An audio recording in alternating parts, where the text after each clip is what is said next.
Urdu point T V کے معزز ناظرین السلام علیکم۔ گرو نانک سکھ مت کے بانی تھے جو سب سے کم عمر مذہب میں سے ایک ہے۔ گرو نانک سکھوں کے پہلے گرو بنے اور ان کی روحانی تعلیمات نے سکھ مذہب کی بنیاد رکھی۔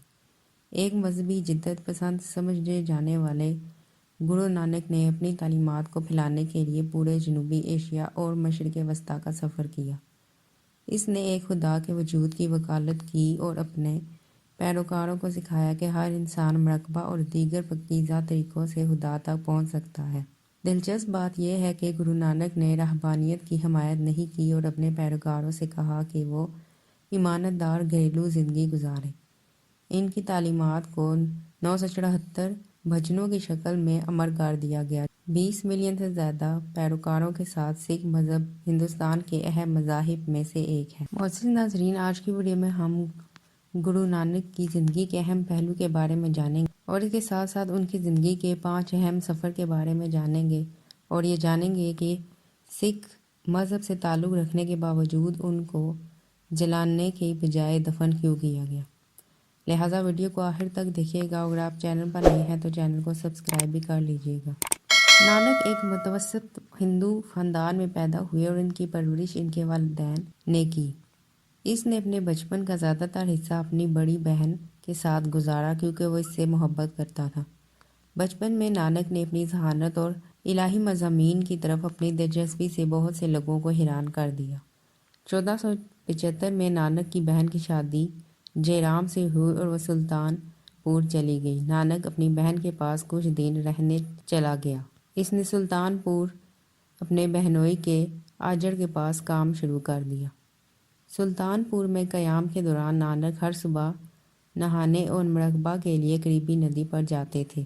ایک دن وہ حسب معمول دریا پر گئے لیکن 3 دن تک واپس نہ آئے۔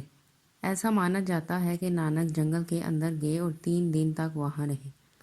جب وہ واپس آئے تو وہ ایک آدمی کی طرح نظر آئے اور انہوں نے ایک الفاظ بھی نہ کہا۔ آخر میں جب وہ بولے تو انہوں نے کہا نہ کوئی ہندو ہے اور نہ کوئی مسلمان۔ یہ الفاظ ان کی تعلیمات کا آغاز تھا جو ایک نئے مذہب کی تشکیل پر منحصر ہوئے۔ پھر نانک کو گرو نانک کے نام سے جانا جانے لگا کیونکہ وہ اپنی تعلیمات کو پھیلانے کے لیے دور دور تک سفر کرتے تھے۔ انہوں نے اپنی تعلیمات کے ذریعے سب سے کم عمر مذہب میں سے ایک سکھ مذہب کی بنیاد رکھی۔ مذہب رہبانیت کو اپنائے بغیر روحانی زندگی گزارنے کی اہمیت پر زور دیتا ہے۔ یہ اپنے پیروکاروں کو عام انسانی خصلتوں کے چنگل سے بچانا سکھاتا ہے، جیسا کہ ہوس، غصہ، لالچ، لگاؤ اور تکبر۔ سکھ مت ایک توحید پرست مذہب ہے جس کا ماننا ہے کہ خدا بے شکل، بے وقت اور پوشیدہ ہے۔ یہ دنیاوی وہم، کرما اور آزادی کے تصورات بھی سکھاتا ہے۔ سکھ مت کے کچھ اہم طریقوں میں مراقبہ اور گربانی کی تلاوت، گروؤں کے بنائے ہوئے بھجن ہیں۔ مذہب انصاف اور مساوات کی بھی وکالت کرتا ہے اور اپنے پیروکاروں کو بنی نوع انسان کی خدمت کرنے کی تاکید کرتا ہے۔ گرو نانک نے سکھایا کہ ہر انسان روحانی کمال حاصل کرنے کے قابل ہے جو بالآخر انہیں خدا تک لے جائے گا۔ انہوں نے یہ بھی کہا کہ خدا تک براہ راست رسائی کے لیے رسومات اور پجاریوں کی ضرورت نہیں ہے۔ اپنی تعلیمات میں گرو نانک نے اس بات پر زور دیا کہ خدا نے بہت سی دنیایں بنائی ہیں اور زندگی بھی بنائی ہے۔ خدا کی موجودگی کو محسوس کرنے کے لیے گرو نانک نے اپنے پیروکاروں سے کہا کہ وہ خدا کے نام کو دہرائیں۔ انہوں نے ان پر زور دیا کہ وہ دوسروں کی خدمت کر کے اور استحصال یا دھوکے دہی میں ملوث ہوئے بغیر ایماندارانہ زندگی گزار کر روحانی زندگی گزاریں۔ گرو نانک خدا کے پیغام کو پھیلانے کے لیے پرعزم تھے۔ وہ بنی نوع انسان کی حالت زر سے رنجیدہ تھے کیونکہ دنیا تیزی سے غلیظ کی شرارت کا شکار ہو رہی تھی۔ اس لیے گرو نانک نے لوگوں کو تعلیم دینے کے لیے پورے برصغیر کا سفر کرنے کا فیصلہ کیا۔ کہا جاتا ہے کہ اس نے اپنی زندگی میں 5 سفر کیے۔ اپنا پہلا سفر شروع کرنے سے پہلے گرو نانک کے بارے میں خیال کیا جاتا ہے کہ وہ اپنے والدین کو اپنے سفر کی اہمیت بتانے کے لیے ان کے پاس گئے تھے۔ اپنے پہلے سفر کے دوران گرو نانک نے موجودہ ہندوستان اور پاکستان کے بیشتر حصوں کا احاطہ کیا۔ جو سفر 7 سال تک جاری رہا اور خیال کیا جاتا ہے کہ یہ 1500 اور 1507 عیسوی کے درمیان ہوا تھا۔ اپنے دوسرے سفر میں گرو نانک نے موجودہ سری لنکا کے بیشتر حصوں کا دورہ کیا۔ یہ سفر بھی تقریباً 7 سال تک جاری رہا۔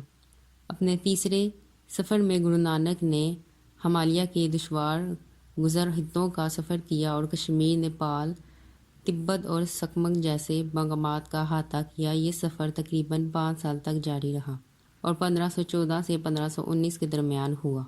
اس کے بعد اس نے اپنے چوتھے سفر میں مکہ جیسے مقامات اور مشرق وسطیٰ کے بیشتر علاقوں کا سفر کیا۔ یہ تقریباً 3 سال تک جاری رہا۔ اپنے 5ویں اور آخری سفر میں جو 2 سال تک جاری رہا، گرو نانک نے پنجاب کے علاقے میں پیغام پھیلانے پر توجہ دی۔ زیادہ تر سفر میں بھائی مردانہ کے ساتھ تھے۔ اگرچہ ان سفروں کی صداقت کو علماء نے چیلنج کیا ہے، لیکن یہ خیال کیا جاتا ہے کہ گرو نانک نے اپنی زندگی کے 24 سال اپنے سفروں میں گزارے، جو 28,000 کلومیٹر پیدل سفر کرتے ہوئے حیران کن فاصلہ طے کرتے تھے۔ گرو نانک کی تبلیغ ایسے وقت میں ہوئی جب مختلف مذاہب کے درمیان تنازعات تھے۔ بنی نوع انسان غرور اور انا کے نشے میں اس قدر مست ہو گیا تھا کہ لوگ خدا اور مذہب کے نام پر ایک دوسرے سے لڑنے لگے تھے۔ اسی لیے گرو نانک نے اپنی تعلیمات کا آغاز یہ کہہ کر کیا کہ نہ کوئی ہندو ہے اور نہ کوئی مسلمان۔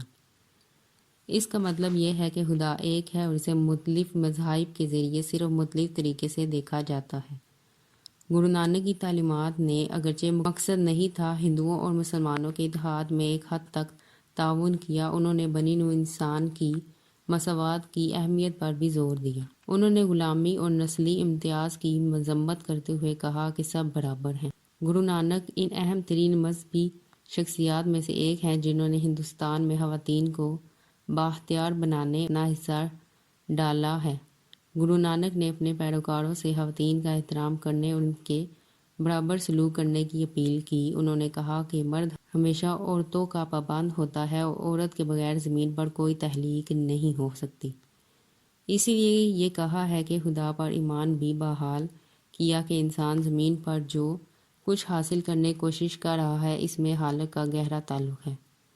جبکہ ہندو مت اور بدھ مت کے فرقوں سمیت بیشتر بڑے مذاہب نے نجات حاصل کرنے کے لیے رہبانیت کی وکالت کی، گرو نانک ایک ایسے مذہب لے کر آئے جو ایک اوسط گھریلو فرد کی طرز زندگی کی اہمیت کرتا ہے۔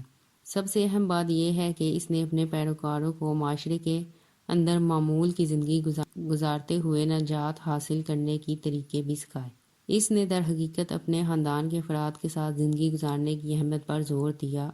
انہوں نے نہ صرف اپنے نظریات کا درس دیا بلکہ ایک زندہ مثال کے طور پر بھی خدمات انجام دی۔ جب گرو نانک آسمانی گھر کے لیے روانہ ہوئے تو 9 دیگر گروہوں نے ان کی تعلیمات کی پیروی کی اور اپنا پیغام پھیلانا جاری رکھا۔ اپنی تعلیمات کے ذریعے گرو نانک ہندوؤں اور مسلمانوں دونوں میں بے حد مقبول ہو گئے تھے۔ ان کے نظریات ایسے تھے کہ دونوں برادریوں نے اسے مثالی سمجھا۔ ان دونوں نے گرو نانک کو اپنا ایک ہونے کا دعویٰ کیا اور یہ کہنے کی ضرورت نہیں، گرو نانک پرجوش پیروکار جو خود کو سکھ کہتے ہیں، ہندوؤں اور مسلمانوں کے ساتھ ایک ڈور میں شامل تھے۔ لیجنڈ کے مطابق جب گرو نانک اپنے آخری چند دنوں کے قریب پہنچے تو ہندوؤں اور مسلمان اور سکھوں کے درمیان بحث چھڑ گئی کہ آخری رسومات ادا کرنے کا اعزاز کس کو دیا جائے۔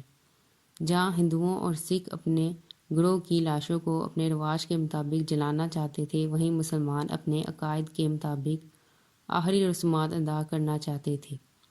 جب بحث خوش اسلوبی سے ختم ہونے میں ناکام رہی تو انہوں نے گرو نانک سے خود پوچھنے کا فیصلہ کیا کہ کیا کرنے کی ضرورت ہے۔ جب وہ سب ان کے پاس پہنچے تو گرو نانک نے ان سے پھول لانے کو کہا۔ اس نے ہندوؤں اور سکھوں سے کہا کہ وہ اپنے پھول اس کے جسم کے دائیں طرف رکھیں اور مسلمان اپنے پھول بائیں طرف رکھیں۔ انہوں نے کہا کہ آخری رسومات ادا کرنے کا اعزاز اسی جماعت کو جائے گا جس کے پھول رات بھر تر و تازہ رہیں۔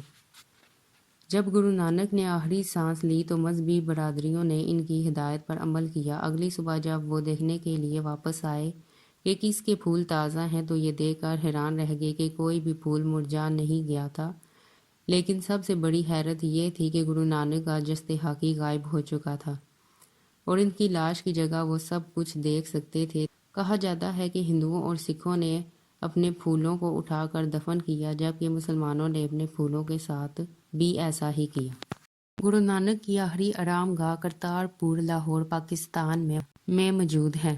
اردو پوائنٹ ٹی وی کے معزز ناظرین، امید ہے آپ کو ہماری یہ ویڈیو اچھی لگی ہوگی۔ حسب معمول اگر ویڈیو اچھی لگی ہے تو ویڈیو کو لائک کرنا اور چینل کو سبسکرائب کرنا مت بھولیے گا۔ ملتے ہیں اسی طرح کی تحقیقی، تاریخی، سائنسی اور اسلامی ویڈیو کے ساتھ، تب تک کے لیے اللہ نگہبان۔